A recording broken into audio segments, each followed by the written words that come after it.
અંદર 75% ભોગ જીવન છે, 25% ભાવ જીવન છે. પણ ઉલટું હોવું જોઈએ. 75% ભાવ જીવન હોવું જોઈએ અને 25% ભોગ જીવન હોવું જોઈએ. પણ માણસનું આજે ભોગ જીવન એટલું બધું પોતે વધી ગયું છે. તેનો ભાવ સૌંદર્ય કોને કહેવાય? ભાવ એટલે શું? ભાવ એટલે કે થવું, બનવું, હોવું, હું ધનવાન થાઉં, પુત્રવાન થાઉં, કીર્તિમાન થવું, ટૂંકમાં હું આ વસ્તુ થઉં. એટલે શું કહેવાય? કહેવાય. પછી એનો બીજો અર્થ કયા પ્રકારનો થાય છે કે બીજાનો વિચાર કરવાનો. હંમેશા માણસે બીજાનો વિચાર કરવાનો, બીજાને સારું બનાવવા માટેનો પોતે પ્રયત્ન કરવાનો, તો એમાં ભાવ સૌંદર્ય પોતે આવતું હોય છે. માણસે હંમેશા બીજાનો વિચાર કરવો જોઈએ, તો એમાં ભાવ સૌંદર્ય આવે છે. કઈ રીતે?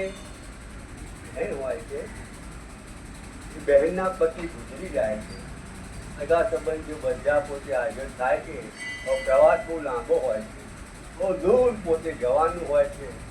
બધા જે સંબંધીઓ પોતે હતા એ ટ્રેનમાં બેઠા હોય છે, આખા દિવસની રાતની મુસાફરી પોતે હોય છે. પછી બહેને વિચાર કર્યો કે આટલા બધા માણસો ત્યાં પ્રમાણે આવ્યા છે, એ લોકોને ભૂખ પણ લાગે, તરસ પણ લાગે, કશું પોતાને કંઈ અમે જોઈએ. એટલે શું કરે છે? એક પ્લેટફોર્મ પર ગાડી ઊભી લે છે. એટલે શું કરે છે? ચા મંગાવે છે, ચા મંગાવે છે. એટલે ઘણા ચાલુ થાય છે કે આ બહેનના પતિ ગુજરી ગયા છે તો એ કે ચા પીવે છે, તો આપણે શું વાંધો છે? આપણે કંઈ પીવામાં વાંધો નથી. એટલે પછી બહેન શું કરે છે? ચાનું કપ લે છે તો ખરા. એટલે બધા જે ભાઈઓ બહેનો જે કંઈ આવ્યા હોય છે ને, એ એમનું જે વ્યસન હોય, જે કંઈ નાસ્તો કરવાનો હોય, એ બધું પોતે કરવા લાગે છે. પણ એકચ્યુઅલી એમાં પોઝિશન હોય છે, એ બહેન ચા પીતા નથી, ફક્ત ચાનો પ્યાલો હોઠે અડાડે છે, પીતા નથી. શા માટે? એમને બીજાનો વિચાર કરવો, બીજાને આપવું, બીજાનો વિચાર કરવો અને બીજાને સારું બનાવવો. આની ભાવ સૌંદર્યની આઈડેન્ટિફિકેશન કહેવાય. વિચાર સૌંદર્ય છે, ભાવ સૌંદર્ય છે. ત્રીજું સૌંદર્ય આવે છે બુદ્ધિનું સૌંદર્ય.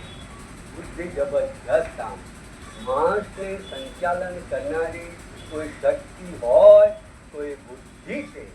કઠોર ઉપનિષદમાં કહેવામાં આવ્યું છે કે આપણું જે શરીર છે ને, એ શરીર શું છે? શરીર એ રથ છે.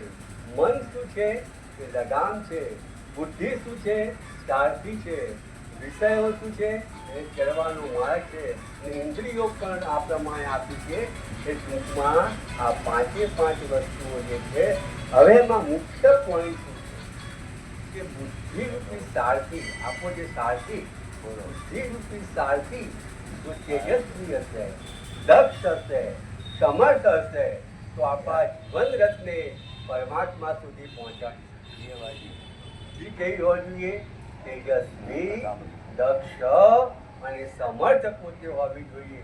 જો નિસ્તેજ બુદ્ધિ હોય ને, તો આપણને પરમાત્મા સુધી પહોંચાડી શકતી નથી.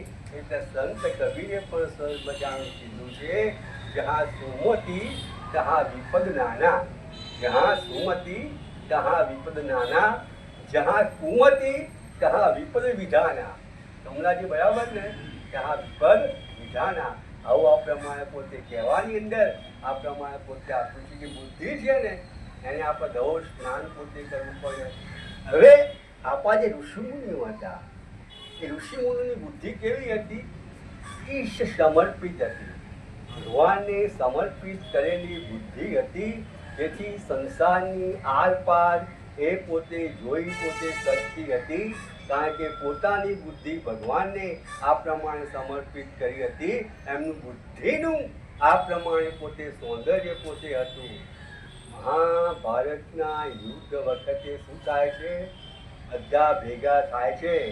અર્જુનને કહેવામાં આવે છે કે આવતીકાલે ભીષ્મ પિતામહ આગળ શિખંડીની વચ્ચે રાખીને યુદ્ધ કરવાનું છે. હવે શું કરવાનું છે? શિખંડીની વચ્ચે રાખીને યુદ્ધ તારે પોતે કરવાનું છે. અર્જુન ધુઆ પુઆ થઈ જાય છે, લાલ ચોર થઈ જાય છે. ગરમ થતો થતો એ રૂમની બહાર નીકળે છે એટલે આમે કૃષ્ણ ભગવાન મળે છે. કૃષ્ણ ભગવાન કે અર્જુન કેમ આટલો બધો ગરમ થઈ ગયો છે? કે શું કારણ છે? કે આ લોકોમાં કોઈ અક્કલ નથી. દુનિયાનું મહાન બાણાવળ છે. લોકો મને બાણાવળ તરીકે યાદ કરે છે.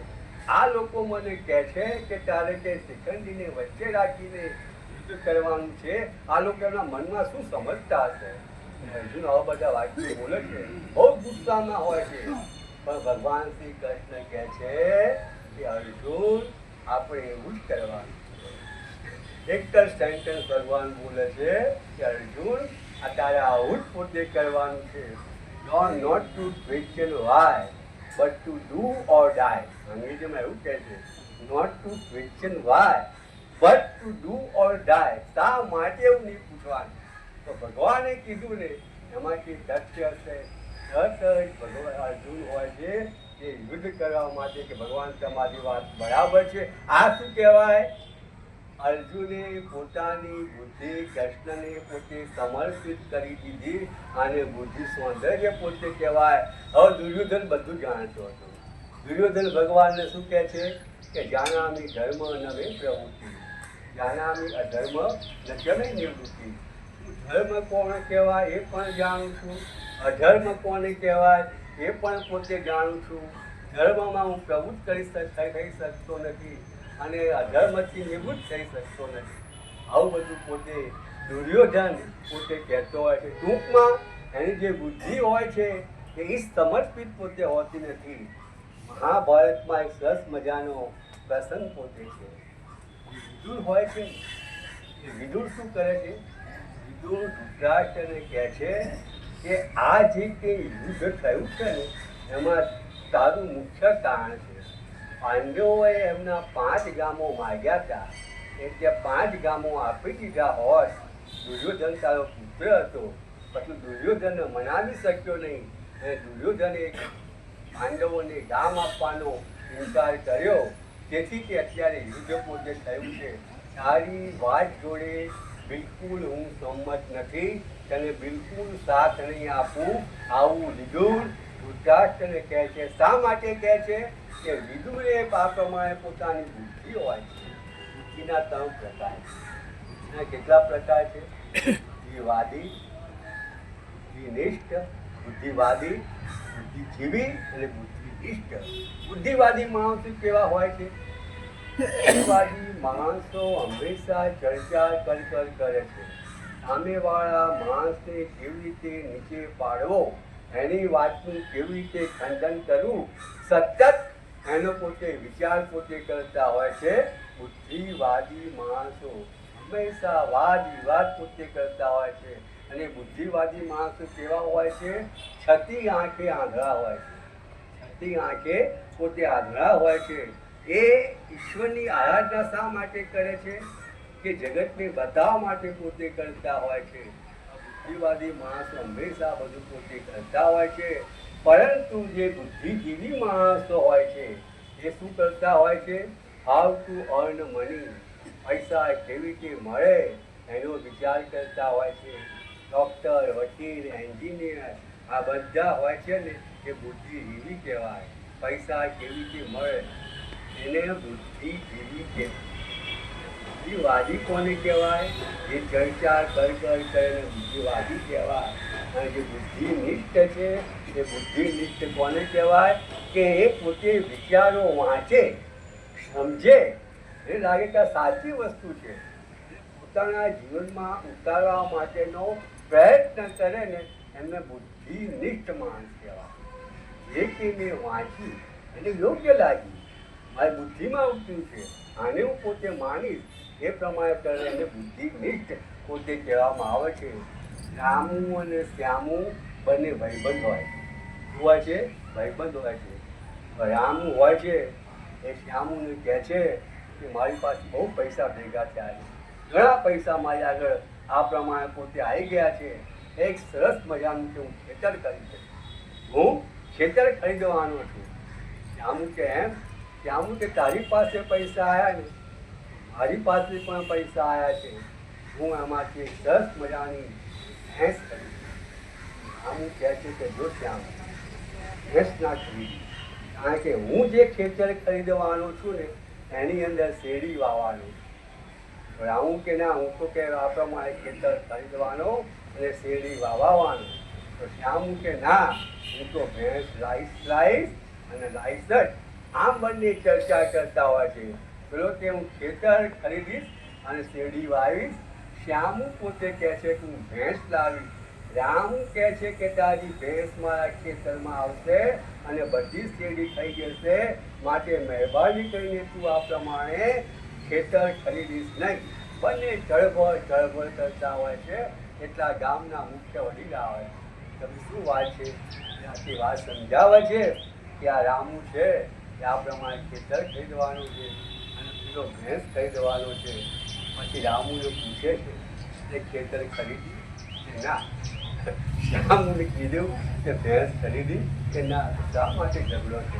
ભેંસ ભાગોળે કે હજુ તમે આ બધી વસ્તુઓ લાયા નથી અને પોતે ઝઘડા તમે પોતે કરો છો. ટૂંકમાં આની ઘણી બધી વાતો છે. વાદીમાં ઘણી બધી વાતો આવે છે. આપણા પાસે સમયની મર્યાદા છે. લાંબી વાત પર ચર્ચા નથી. હજુ આપણી પાસે ઘણો ટાઈમ છે. કાલે આપણે મળીશું અને કોઈ આ વિષય પર વાત મૂકે. સમય ક્યાં જાય છે ને ખબર નહીં પડતી. એવું થાય છે બોલ્યા કરવું લિમિટ આવે છે. બોલો શ્રી રામચંદ્ર ભગવાન કી જય. કૃષ્ણ કનૈયા લાલ કી જય. ગજાનન ગણપતિ ભગવાન કી જય. પવન સુત હનુમાનજી મહારાજ. નમઃ પાર્વતી પતે હર